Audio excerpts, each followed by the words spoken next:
While in cricket news, Port Elizabeth is one of the worst affected cities by gang violence in South Africa in recent years. Authorities of the Nelson Mandela Bay Metro continue to grapple with the scourge of killings in the region. In this special report by Ronald Masinda, we find out how a group of young men are combining music and sport to uplift many living in a gang-infested community.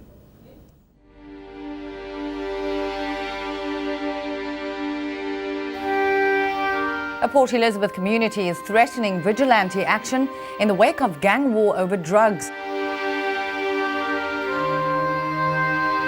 Nelson Mandela Bay Mayor Danny Jordan says he's determined to tackle crime, gangsterism and corruption in his metro.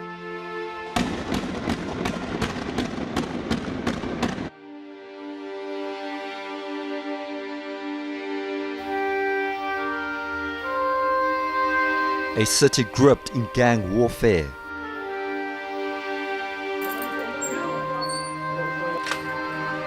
Over the past 3 years, nearly 200 people have died in gang-related violence in Port Elizabeth.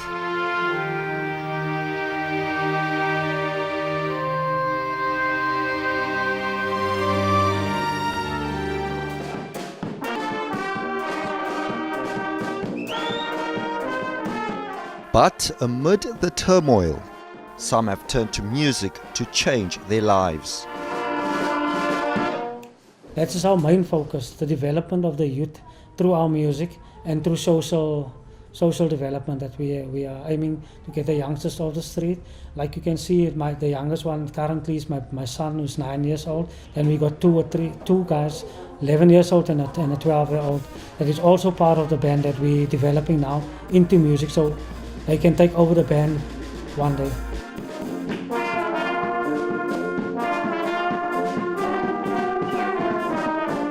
This cacophony of bass drums and trumpets has helped many youngsters escape gangsterism in this region. This garage is a makeshift studio for the now famous St. George's Park brass band.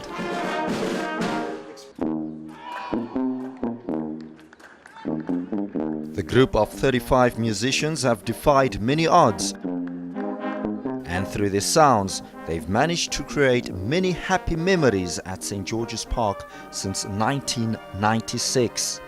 Sometimes we late for a game, when we went to church, maybe on a Sunday.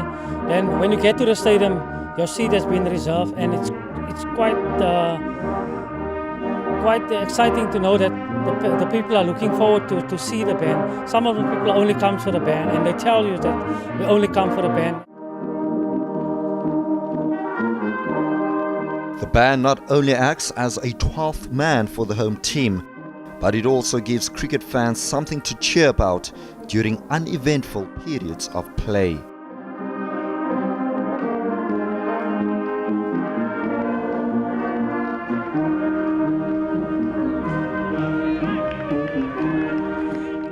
Cricket can be a boring game. A test match or first-class encounter can be frustrating if wickets or runs are not achieved in quick succession. But even the dullest affairs with bat and ball can be livened up if other forms of entertainment are provided for during games. The band gains free access to the ground during matches. With more support from other stakeholders, they could expand their brand to other parts of the globe. We know that in England the Barmy Army travels wherever the English play. The band has hinted that they want to do the same thing for South African cricket. Would you encourage that?